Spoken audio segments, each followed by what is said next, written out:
Hi friends, ఎలా ఉన్నారు? నేను మీ నిఫ్టీ మాస్టర్ మూర్తి నాయుడు. ఈరోజు 14th జనవరి 2026. ఈరోజు అందరికీ కూడా ముందుగా భోగి శుభాకాంక్షలు తెలియజేస్తూ అడ్వాన్స్డ్ సంక్రాంతి అండ్ కనుమ శుభాకాంక్షలు కూడా తెలియజేస్తున్నాను. ఈరోజు మార్కెట్లో ఏదైతే నిఫ్టీ పాజిటివ్గా స్టార్ట్ అయింది, 25,800 పైన సస్టైన్ అవుతే మాత్రం ఇక్కడి నుంచి 100 నుంచి 150 పాయింట్స్ మార్కెట్లో టేకాఫ్ తీసుకోవడానికి అవకాశం ఎక్కువగా ఉంది. కాబట్టి మార్కెట్లో కొంచెం పాజిటివ్ అట్మాస్ఫియర్ ఉంది. కాబట్టి ఇంట్రాడే ట్రేడ్ చేసేవాళ్ళు దాన్ని బేస్ చేసుకుని మీ యొక్క టెక్నికల్స్ని చూసుకుంటూ ఎక్కడికక్కడ స్టాప్ లాస్ని మెయింటైన్ చేసుకుంటూ ముందుకెళ్ళవలసినటువంటి అవసరం ఉంది. ఏ ట్రేడ్లో అయినా సరే లిమిటెడ్ స్టాప్ లాస్ తోటి, లిమిటెడ్ లాస్ తోటి మీరు ట్రేడ్ చేయడానికి ప్రయత్నం చేయండి. పూర్తిగా టెక్నికల్స్ తెలుసుకున్న తర్వాత, నేర్చుకున్న తర్వాత చేస్తేనే మంచి లాభాలు తీసుకోవడానికి అవకాశం ఉంటుంది.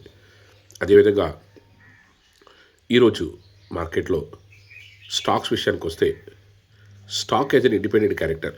స్టాక్ అన్నది మనకి మార్కెట్ అప్ ట్రెండ్లో ఉన్నా, డౌన్ ట్రెండ్లో ఉన్నా దాని మూమెంట్ అయితే మాత్రం మామూలుగా యథావిధిగా ఉండే అవకాశం అయితే ఉంటుంది. దాంట్లో భాగంగానే ఈరోజు అప్ ట్రెండ్ వెళ్ళే స్టాక్స్ విషయంలో ఏదైతే ఐసిఐసిఐ ప్రుడెన్షియల్ కానీ, అదేవిధంగా కేపీఐ టెక్నాలజీస్ కానీ, అదేవిధంగా ఇక్కడ నేను మీకు చూపిస్తున్నటువంటి స్టాక్స్ ఏదైతే లిస్ట్ ఉందో దాంట్లో కోల్ ఇండియా, అదేవిధంగా క్యామ్స్, హిందుస్థాన్ జింక్ ఇవన్నీ కూడా మార్కెట్లో టేకాఫ్ తీసుకుని ముందుకెళ్ళడానికి అవకాశం ఉంది.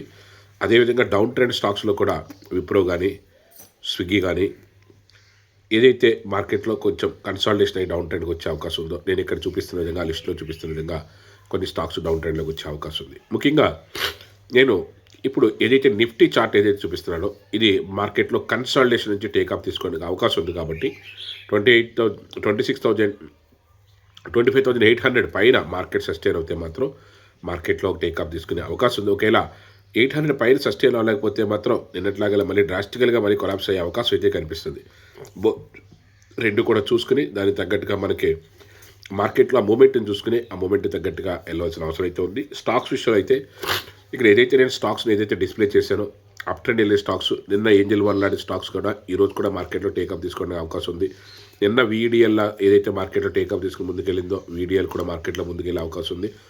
ఆయిల్ ఇండియా ఏదైతే మార్కెట్లో టేకాఫ్ తీసుకుని ముందుకెళ్ళే అవకాశం ఉందో ఇవన్నీ కూడా మార్కెట్లో ఒక టేకాఫ్ తీసుకుని ముందుకెళ్ళడానికి మంచి అవకాశం అయితే కనిపిస్తుంది. స్టాక్స్లో కూడా మీరు చేయాలనుకుంటే టెక్నికల్స్ మీద ఎంతో కొంత పట్టు సాధిస్తే మంచి ప్రాఫిట్ తీసుకోవడానికి అవకాశం ఉంటుంది. లెర్న్ ట్రేడ్ సిస్టమేటిక్ వే అన్నది బాగా తెలుసుకుని ఏదైతే ట్రేడ్ వేయడం అన్నది ఎలాగా అన్నది ఒక సిస్టమేటిక్గా నేర్చుకోగలిగితే మంచి ప్రాఫిట్ తీసుకోవడానికి అవకాశం ఉంటుంది. అదేవిధంగా ఈ రోజున మనం ఏం చేసాం అన్నది అంతా కూడా ఈవినింగ్ వీడియోలో కలుద్దాం. మన టెలిగ్రామ్ ఛానల్లో ఏదైతే మనకి రెగ్యులర్గా మనకి అప్డేట్ చేస్తుందో ఫాలో అవ్వండి. మీరు కూడా కన్సిస్టెంట్గా ప్రాఫిట్ చేయాలనుకుంటే ఖచ్చితంగా కాల్ చేయండి. దానికి తగ్గట్టుగా మన సెటప్స్ ఏం చేసుకోవాలి, ఎలా చేసుకోవాలి అంతా కూడా ఇన్ డీటెయిల్గా చూపించడానికి ప్రయత్నం చేస్తాను. Thank you. Have a nice trading day.